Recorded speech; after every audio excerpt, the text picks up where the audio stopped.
Hello दोस्तों, कहानियों का दौर चैनल में आपका स्वागत है। आज की कहानी है उम्मीद। तो चलिए कहानी शुरू करते हैं। नरेश, महेश और ब्रजेश तीनों परम मित्र थे। 12वीं के बाद तीनों अलग अलग शहरों में पढ़ने के लिए निकल गए। महेश और ब्रजेश की सरकारी नौकरी लग गई, जबकि नरेश ने अपना काम शुरू कर दिया। तीनों शादी के बाद अपनी अपनी दुनिया में व्यस्त हो गए। अब पहले जैसी कोई बात नहीं रही, लेकिन साल में तीनों एक दो बार मिल ही लेते। वैसे फ़ोन पर आपस में बातचीत होती रहती थी। नरेश का काम सब ठीक चल रहा था। महेश और ब्रजेश की अपेक्षा वह अधिक धन अर्जन कर रहा था। कोविड की वजह से नरेश का धंधा चौपट हो गया। नरेश अर्श से फर्श पर आ गया। अब नरेश को अपने मित्रों पर पूरा भरोसा और उम्मीद थी।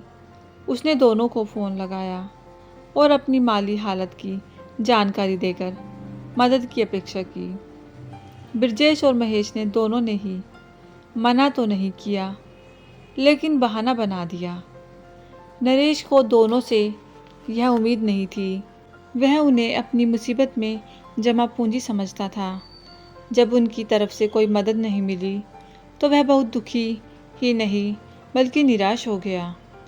वहीं एक दिन उसने अपने तीसरे मित्र रवि को फ़ोन किया, जिसकी केमिस्ट की दुकान थी, लेकिन उससे उसे मदद की कोई उम्मीद नहीं थी। बातों ही बातों में रवि ने अंदाज़ा लगा लिया कि नरेश की इस समय आर्थिक हालत सही नहीं है। उसने बिना कहे ही उसकी मदद करने की सोची। वह अगले दिन अपनी चेक बुक लेकर नरेश के घर गया और उससे कहा कि भाई, मैं आपका मित्र हूँ। एक मित्र ही दूसरे मित्र की मुसीबत में काम आता है। अभी तुम्हें ज़रूरत है।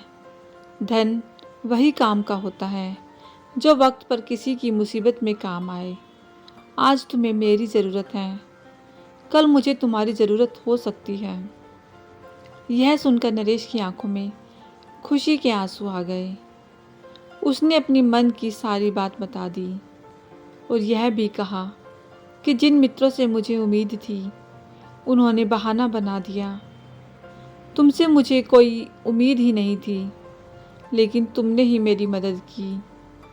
इस पर रवि ने कहा कि आशा और उम्मीद दुख का कारण होती हैं और किसी से उम्मीद ना रखना सबसे बड़ा सुख का कारण होता है।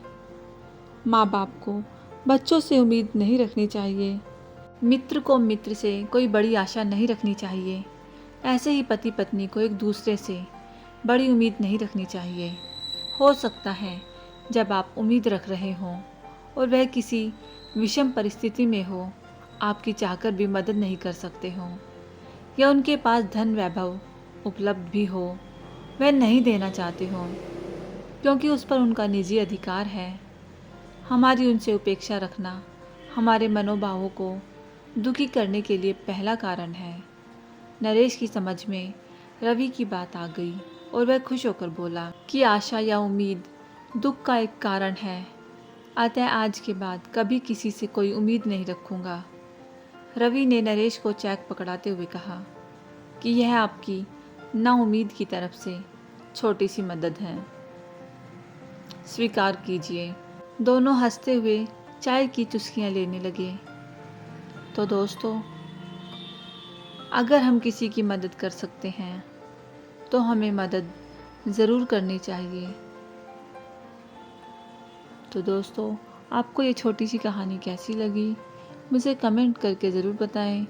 यदि कहानी अच्छी लगी हो तो कहानी को लाइक कीजिएगा, शेयर कीजिएगा, और यदि चैनल पर नए हैं तो चैनल को सब्सक्राइब करना बिल्कुल ना भूलिएगा। कहानी सुनने के लिए बहुत बहुत धन्यवाद।